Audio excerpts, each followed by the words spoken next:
Hello everyone, my name is Christian. Welcome back to Tekpon. Today our guest is Ash, the founder and CEO at Empiraa. Hello. Hi Christian, how are you? Very good. Excited to have you on the podcast. Please tell us what your company does. Empiraa is a strategic planning and goal setting tool for small to medium businesses globally to help them build, expand on their strategic plans and actually create actions around them. So whether it's OKRs, KPIs, rocks, we've got all that within the framework of the platform to allow small to medium businesses to finally take their plans off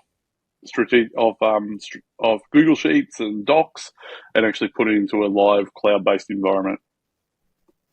What would you say is the biggest problem that you solve for your clients? Disconnection of the strategy. So what happens a lot of the time is the strategy is done from a board level or a founder level, and it sort of stays there and it doesn't really flow on to the rest of the organization. And where we make it engaging and collaborative so everybody can actually know what the strategy is and how they can actually impact it. Right. And how do you describe the features? What are the top 3 most used features in the product? The AI objective creator by far. So people tend to get a bit stuck at times, like how do we create actions, so they can jump in and use the AI.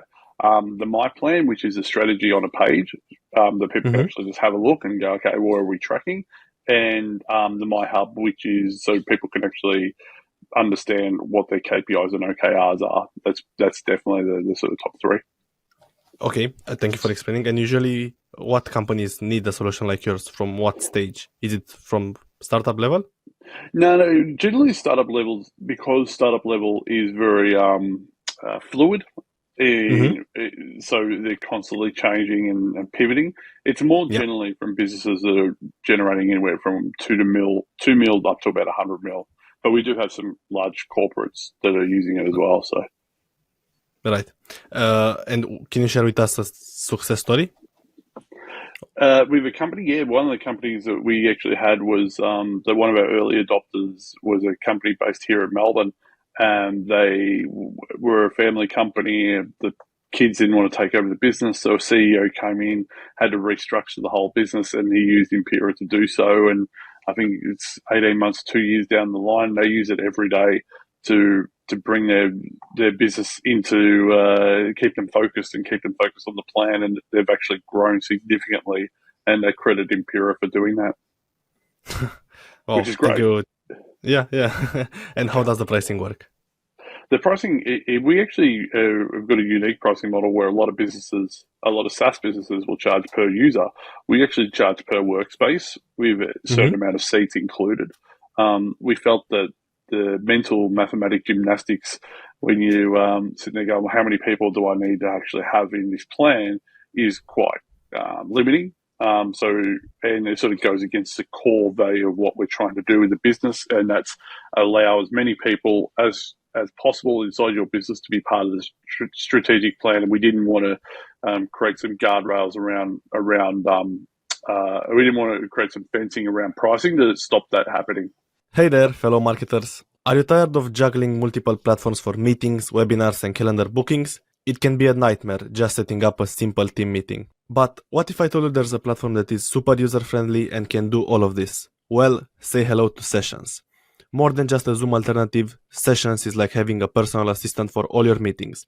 It provides meeting notes, makes it easy to share documents and screens, distills key points for quick overviews, and makes it easy for everyone to work on one board. One reviewer raved about Sessions saying, quote, "In a world where remote work and virtual meetings are becoming the norm, Sessions stands out as a platform that takes video conferencing to the next level." End of the quote. Ready to give your meetings and webinars a professional edge instantly? Click the link in the show notes or head over to sessions.us today and try it out for free. That's sessions.us. Don't miss out on a platform that will soon be a leader in the meeting space, allowing you to have better online interactions. Visit sessions.us today. Now, let's get back to the episode. Right.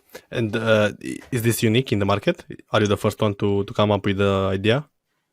There's a couple of competitors that sort of float around what we do, but nothing like we do it. Where we really focus in on simplicity. We try to Hmm. make it as simple as possible. Where are you now? Where are you going? How are you going to get there? We try to make the product as simple as possible in that regards. When exactly did you start the company? I started in 2020 during COVID, so had plenty of time in Melbourne, where I'm located. There was plenty of lockdowns, so it was plenty of times to work through all the machinations of how it was going to work and get it designed and developed. So yeah, started in 2020, launched in the marketplace by 2022, and really starting to hit the growth phase this year. Wow. And how did you see this problem in the market? How did you experience it, or how did you come up with the idea, basically? Basically, lived experience. I was running sales teams. I was general manager of businesses, and we would write strategies left, right, and center, and it just wouldn't ever, just wouldn't ever get anywhere. And Wow. and the way I looked at it, and I was talking to someone recently about it, is I was an early adopter into CRMs when I was running sales teams because I saw CRMs were really important and really help keep the intellectual property of the business in the business and keep the teams accountable. And unfortunately, there was nothing like this for strategic planning and execution. So I went, you know what, I'm just going to build it myself. Amazing. And how big is the team right now? There's just five of us. We're small Okay. but mighty. We try to punch above our weight, which we do a pretty good job of. Yeah, it's just five of us, so which is great. So Are you bootstrapped? what's that? Sorry. Are you Oh, bootstrapped, or bootstrap, did bootstrap. you? No. We've been we've got angel investors. Okay. And Yeah. did you plan to raise more, or Uh, is it enough to focus on the growth? we're just focusing on growth at this point, and then once we get to a certain point, then we'll start looking at accelerating the growth plans. I think it's really important for any business, and especially what's happened in the tech space over the last 12 months, is to focus on growing sustainably and focus on having good business practices that allow your business to work to sort of a cash flow positive. And then once you can do that, then you can start ramping up the price. The growth at all cost stage stuff, I think, has been sort of that had a really short shelf life, I believe. Totally agree. Um, okay. And how do you describe the culture at the company? Yeah, really good. I mean, we all work from home, but we catch up once a week in the city for just a team catch up. We're all accountable. We all know what each other's doing. We're very transparent. We use Empiraa every day to track where we're going, which is really good because you got to live your values. Um, and yeah, in all honesty, I mean, we've got a really strong team that's all invested in the idea and all invested in what we're doing, and it really shows. I love that. Do you think that you found product market fit? Yeah, that's really happened over the last probably 3 to 6 months. The product market fit starting to really crystallize, and now that that's happening, we're able sort of to double down on certain market channels. And I want to ask you something on the negative side, but people will learn from this. What do you say was your biggest challenge or mistake that you did since starting the company? Listening to too many people. I don't know. Really? I don't know. Yeah, I think listening to too many. Uh, you tend to, as a solo founder, seek advice, and the problem is that sometimes you'll seek too much advice, and then you stop trusting your gut. And then I think once I started actually trusting my gut more, then things changed significantly. So I think that was probably the biggest one, and probably going too early on some stuff like like last year. That I think everyone got swept up in that growth at all costs, and we made some investments, I suppose you want to call it, in that just didn't pan out. But I think the key there is to ensure that as soon as you see the trend is not working, then just cut it off, regardless of how hard it is. What's something that you need help with right now, or a challenge that you face right now? The biggest challenge for us is honestly just doubling down on this growth, just trying to make sure that we're working super efficiently and growing and getting across as many people as possible. Right. I mean, the growth. That's growth's probably the biggest challenge for any business. We're really starting to come out of the ground in a really strong way. But it's more about just probably the biggest challenge, I suppose, is just making sure you've got that runway to ensure that you can survive that growth. Right. And today, what's the best go-to-market strategy for you for getting new customers? Yeah, our best one, honestly, is working with the one-to-many approach. So talking to advisors and consultants and almost selling the solution to them so they can sell to their clients. So it's like a one-to-many, so a reselling model effectively. That's it. That's probably the greatest growth hack that we've got. Amazing. And how did you get your first customers? Just through people we knew, actually, initially. Network. So, but our first sort of non sort of network customer was through Google Ads, which is ironic because we stopped spending on Google Ads because we just found it was an ineffective and a very costly way to spend a lot of money. Yeah, I get that. What's the vision for the future of the company? Yeah, we want to be a business that generates 100 million in revenue by the end of the decade per year. And the main reason we want to do that is because if we know we're doing that much, if we're doing those numbers, we're helping tens of thousands of businesses with their strategic plans, and that's where it all ties back to. So yes, the revenue goal's aggressive, but what if you take that back and go, okay, well that means that we're servicing and we're helping over 20,000 companies create better businesses for themselves. That's the core of it, in all honesty. Is that nice to have? Yeah. Yeah. Good. So 6 years, 100 million ARR. Sounds like a plan. Yeah, why not? I love it.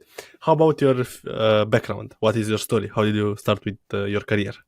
Yeah, I mean, I started my career working in hotels, pubs in Melbourne, and then worked my way, and then sort of got over that after 3 years, and then worked in sales because I thought sales was going to be would get me a car and commissions, and then did that for 15 years, and worked my way up in a business.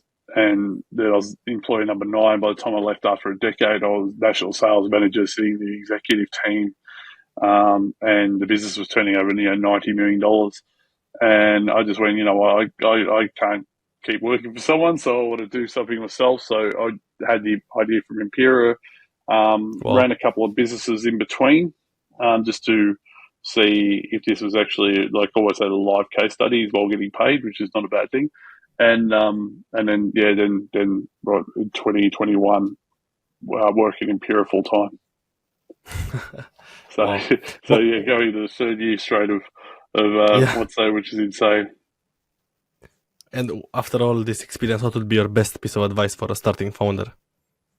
Don't forget why you're doing it.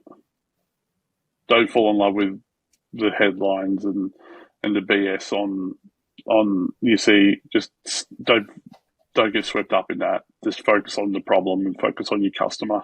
Don't worry about all the other stuff will come. Once you start focusing on like the sometimes the startup world can be a bit toxic's the wrong word. Toxic's the wrong word. Toxic is 100% the wrong word, but it can be very it's very much like Misleading. Instagram. Yeah, it's going to be very much like Instagram in some ways. Like no one has a bad day on Instagram. So if you have a look at the pictures, that's like the startup world a bit. Like everyone's like, oh, this is great. We're going to the vans. We're doing this.